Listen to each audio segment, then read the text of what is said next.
and including Sheikh Hussaini was there. And you can ask him, most of the people who came from America, Yusuf Estes and all, they said, what is this? And when we showed them, it was all white cloth. What is this white? In the day. When they saw in the evening, it was lit up with multicolors, with the best, and they were shocked. And they gave interviews that never in a life we attended such a conference. And everything was free. It was telecast throughout the world. The software is yet there. Then we had the second conference in 2008 in Urdu. Then the third conference in 2009 in English. Then 2010, 2011. Every conference we had one imam from Haram. In the first conference we had Sheikh Muhammad Ayyub, who was from Imam of Medina Mosque of Masjid Nabawi. Second conference we had Sheikh Salah Budair, again from Masjid Nabawi. Then we had Adil Kalbani, we had Sheikh Shuraim. Sheikh Sudesh was supposed to come, he couldn't come. Then Sheikh Shuraim came again the second time. And again I can speak for maybe 5-10 hours on the conferences. Allah blessed. It was a desire. We want to have it once. It became so good that when we showed people, they said, can we be part of it? Part of it means what? No, then we made a documentary. And the documentary became viral. So everyone started with, can we be, I said, everything is free. So because of this, mashallah, we started receiving support phenomenal. And as I said, we started small. We started giving lectures in a small hall of mine, then went outside, few thousand. In 3-4 years it became in Bombay 6,000, then 10,000, then the audience kept on increasing in Bombay. Then the audience in the conferences for my talk went up to 200,000. The largest gathering I gave was in Kishanganj in 2012, where there were more than 1 million people live. It was the largest gathering of any religious speaker in the world. It's a record, 1 million people live, and it is not, it is of a single speaker, and that's not hypothetical. It's not hypothetical, it was actual. And Alhamdulillah, Allah blessed. Hadha min fazli Rabbi. Imagine I could not have dreamt of speaking in front of 25 people in my dream. In my dream, I could have dreamt of becoming the best doctor in the world, but I couldn't have dreamt of speaking in front of 25 people. And here Allah makes it possible. And Alhamdulillah, Summa Alhamdulillah, in the full life of my dawah, we never charged a single penny for any of my dawah activity. In the first few years, it was mainly funded by my family. And we used to give a percentage, and Allah blessed. When I left my medical practice, I was yet 50% partner. I started doing my own business. I used to spend on average 2 days a month, a few hours a week, maybe less than 24 days a year, and used to earn millions of dollars. Hadha min fadli Rabbi. Allah blessed. And whatever we used to earn, we used to see to it that we used to make Allah a bigger partner than us. So minimum we started initially was 51% of what we earned, we gave in charity. Then kept on increasing. I won't tell you, that's between me and Allah. But I tell people that if you want to make Allah your partner, make him the major shareholder, not the minor shareholder. If Allah is the shareholder of your business, who will take care of your business? Allah. I tell everyone, I tell my staff, even if you earn 1,000 ringgit, start with 10% in the way of Allah. Allah will make it 2,000, then give 15%, then give 20%. The more you give, the balance with you, percentage will be less, but the amount will be more. And I'm the living example. We never use dawah even to earn a single penny, never ever. Even all the awards that we got, 100% what we got, we gave it for waqf. When Allah is giving us directly, why should we use? Agreed, taking salary for dawah is not haram at all, it is jaiz. Please don't get me wrong. But when Allah is giving you directly, why do you require to take a salary? We never had problems. The moment I kept on increasing the share of Allah, the balance with me kept on becoming more. But what I spent on myself was very less. I learned from Dr. Isar Ahmed.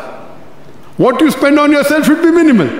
What you spend for dawah, do it. So whenever we traveled, It's a policy. Initially, in the first few years, yes, when organizers used to call us, they used to give us a ticket. I used to say only economy. After a few years, first condition, if I come to give talk, I will pay for my ticket. I will pay for my hotel. Till now, if you pay for my ticket, I will not come. Except if it's a government invitation, if I'm called by Saudi Arabia, I cannot argue with the king. But if it's any prince calling me, once the brother of Prince Walid bin Talal, he called me. I said, I'll come. Okay, we'll book a ticket for you. I said, sorry, you cannot. We'll book the best 5-star hotel. I said, sorry, you cannot. If you want me to come, I pay for my ticket, I pay for my hotel. Allah is giving us directly, so why should you? Those who can't afford, they take the ticket. Today, what do you have in the world? I will only come for the lecture if you give me $1,000. I'll only come for the lecture if you give $2,000. What is this? Demanding money? As a salary, okay. But if you don't give money, people offered me for one lecture, big amounts. I said, impossible. It's my condition that if you call me, you cannot charge any money unless it's a conference. My condition became, if you call me, you cannot charge money. If you have less money, I will pay you. So we never earned even a single penny. Even the tea that I had in my organization, being the president, I paid for that. It is allowed to have tea. But I didn't want Allah to say, okay, I have donated so much, now tea money is calculated. I could have said that. If we used any staff for any of my private work, I paid a salary. So many of my staff were paid by me personally because sometimes they used to work for me. I didn't want any of my sawab to be reduced. What people think, okay, you're doing dawah, Allah has blessed me a lot. Even if I had been the best doctor, I wouldn't have earned so much. Did investment in shares, did real estate, started a mobile, whatever we did, we got profit. I hardly spent less than 2 days in a month. And Allah blessed us. But the major shareholder of all my business is Allah. And Alhamdulillah, time is short, I'll just mention one more thing, that we got listed in India in 2009. There was the 100 most powerful men of India by one of the leading newspapers, Indian Express. In 2009, they listed me as 82nd most powerful. I don't know how they came to know. In 2009, 82nd, and in the spiritual gurus, I was number 3. In 2010, all over India, I became 89th most powerful. There was no Muslim religious person in this list anytime.